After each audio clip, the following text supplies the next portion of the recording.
Hi everyone, this is Giselle Hamilton, equine naturopath and founder of Sacred Horse. And today I'm sharing with you a topic that I'm really passionate about, and that is about regenerating paddocks.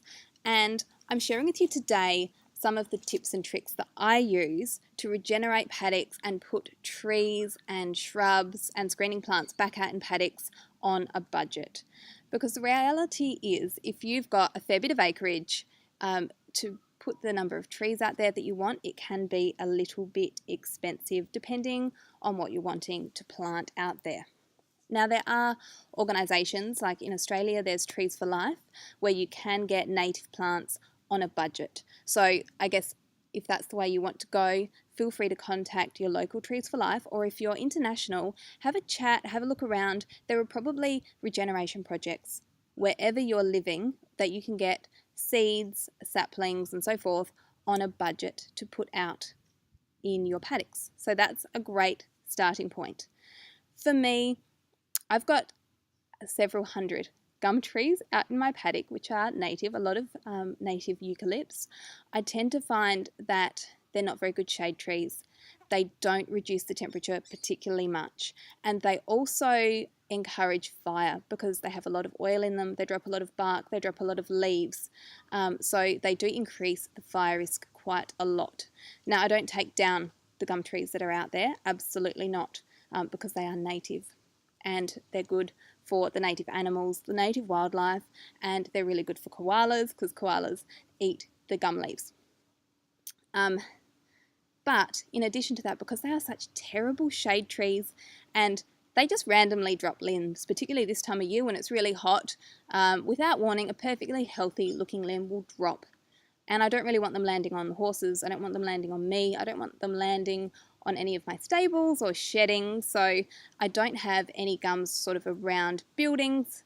And if I can have other shade trees for the horses that I know the limbs aren't just going to randomly fall on them, I find that to be quite helpful personally. So the way that I do things, I have, like I said, several hundred gum trees on the property and lots of native plants which I leave there. And to get some extra plants out there, some non-natives which provide really good shade, and some of which are actually fire retardant. They don't encourage fires, because we do get bushfires up here all the time. Just yesterday, just up the road from us, there was a bushfire and we had a lot of water bombers. So any sort of trees that I can put out in my paddock that can slow down a fire, I'm all for that. So a couple of things I do. The first thing I want to say before I go into this is never, ever, ever take or dig up plants from a native environment. So don't go out to a national park or forest or anywhere like that and dig up plants, because you're destroying that native environment and that native habitat, okay? Doesn't matter where in the world you are, don't do it. A lot of people have done a lot of damage to native environments just because they have taken away what should be there. And in some cases, they've taken away an entire species, which is quite popular to put in their own garden or put in their own paddocks, and they haven't survived because it's not a local native area. So the first thing I do, I did a Facebook Live some time ago talking about planting of Tagasaste trees, which are lucerne trees that I'm using as screening along one of my paddocks which fronts onto a relatively main road.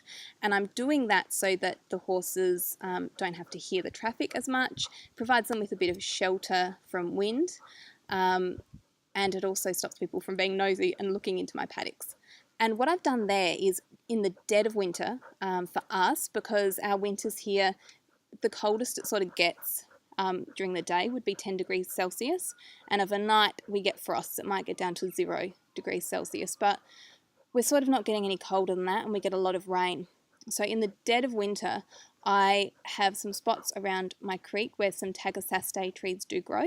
They're non-native plants, and where there's sort of a bunch together, where I know that the young saplings growing underneath a larger tree are not going to survive, I do dig those up and I transplant them.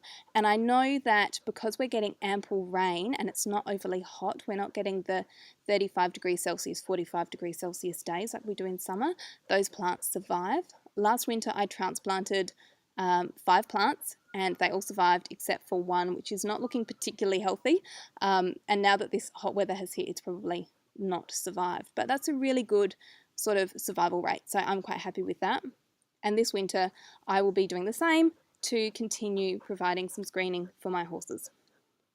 The other thing that I do is I find seeds, and I'll pick up seeds. Now you can do this from a native park. If you want to collect seeds, you're not really interfering with what's going on in terms of like actually digging up plants. So if you want to collect seeds from natives in a native forest, you can do that. I also, sometimes when I'm in town, I'm waiting to pick my son up from school, I go for a walk and I'll quite often find some great shade trees that I really love and I'll collect seeds from them. Now some seeds are really easy. Your sort of small, delicate seeds, you can plant them straight into soil, keep the moisture up, keep the water up, and that will be perfectly fine, not a problem. Other seeds, I'm going to show you these ones. These seeds I collected, if you can see them, they're a large sort of a seed and they've got a really hard case. So for those sorts of seeds that I just showed you that are really hard on the outside, it might be the case that you need to boil them, or not boil them, is put them in hot water. So what I did with these two is I sat them in a handy little espresso cup. I popped them in and then I filled the espresso cup with boiling water from my kettle and I sat them in there for 24 hours. And I did that every day for a couple of weeks. And what has ended up happening, I don't know how well you can see it, but this seed here that I'm wiggling is bigger than this little seed here. This seed here is actually swollen, which tells me that the water has gotten through the hard casing. So this one here is now ready to plant and keep moist. This one here, I either persist with it or I give up because it's not going to take. So if you get any seeds that are really hard, that's the way to get them to take. If you're not sure, get a whole heap of the seeds, plant a few, see if they take. If they don't take, then you know that you're going to need to use the method where you put boiling water over them and soak them in that boiling water. So that's two methods. One is to collect seeds and the other one is to do a direct transplant. But again, if you're doing it with plants on your property, that's one thing. If you're doing it with non-natives, that's one, that's an option. But don't ever direct transplant plants from native environments, public areas, those sorts of things. Now, the other thing that I've got here is, here's one little tree that I've got going at the moment. This is another tree that I have dug up. It was in a council area. It was a little sapling that was growing under a larger tree, and I knew that the council was going to poison it. So I did dig this one up, knowing that it was going to be killed, and I've popped it in a pot and I've given it plenty of water and I've put it in what I call my nursery. And my nursery is a spot that gets lots of morning sun, and then by the time sort of midday hits, it starts to get in the shade because it is so hot in Australia. It really is, and the plants just die. So this little one's going quite well. I'm happy with him. I'll wait till he gets a lot bigger and he has a really good root system before I plant this one out in a paddock as a shade tree. And when I do, I'll make sure I put fencing around it so that the horses don't trample it, eat it, do anything like that. Because to be honest, some horses are really quite rude with plants. They just got no respect for them and they can destroy them. Another one that I've got here, this is one that I grew from a seed. It's hard to see, there's so much in here. It's actually this little tree here. This tree, interestingly, I'm surprised it survived. It had the top eaten off of it twice by goats 2 years in a row. Goats love any sort of fresh growth. The goats are no longer here, so they can't eat my plants anymore. They've gone to a very happy, good home where they're doing a lot of grazing for an old lady.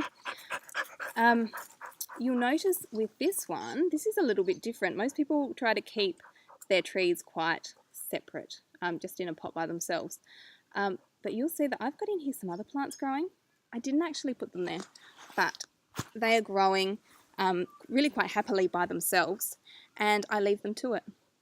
The reason I've done that is because we know now from research that plants are actually social beings, more so than we thought. You know, we thought that there was sort of no grand intelligence or consciousness to plants, but what we've worked out is that plants communicate with each other through their root systems. So they're actually happier and they thrive more when there are more trees around them.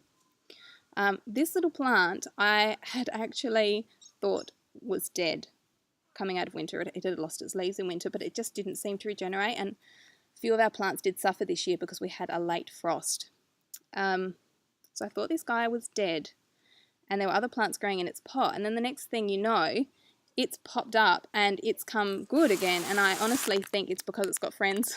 It might sound a bit crazy, but considering what we know about plants and the fact that they do communicate through their root systems, I think having other plants in there has helped it. You obviously don't want your tree to be completely smothered. I will keep an eye on it.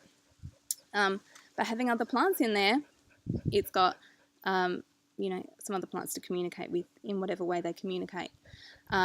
So that's absolutely something else to consider, to let some other very small plants grow in there with your tree if it's in a separate pot until you plant it out in a paddock, because it does keep them happier. They have a social network.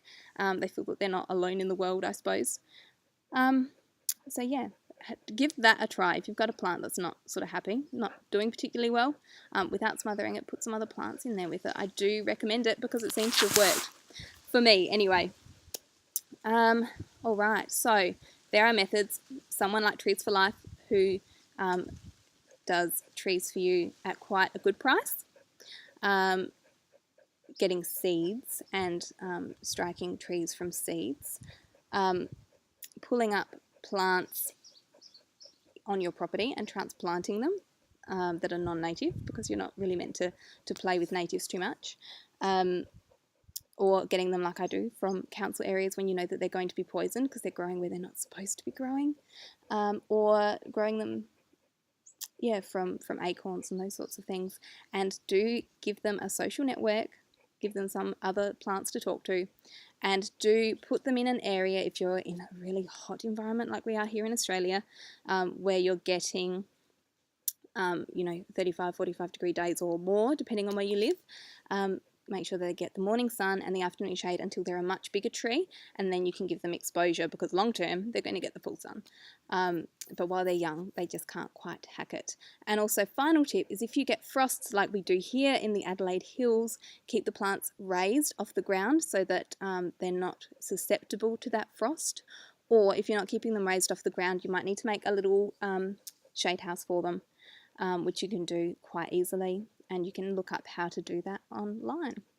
So I hope that you've got something out of today. I really am committed to regenerating my paddocks, and I really hope that you are as well. Not only is it fabulous for the environment, but for the horses, having shelter from the sun, shelter from the wind. In the case of fodder trees, something to nibble on. It's actually really good. It's great for the environment. It's great for the horses. So that's all, and I will see you on the next video.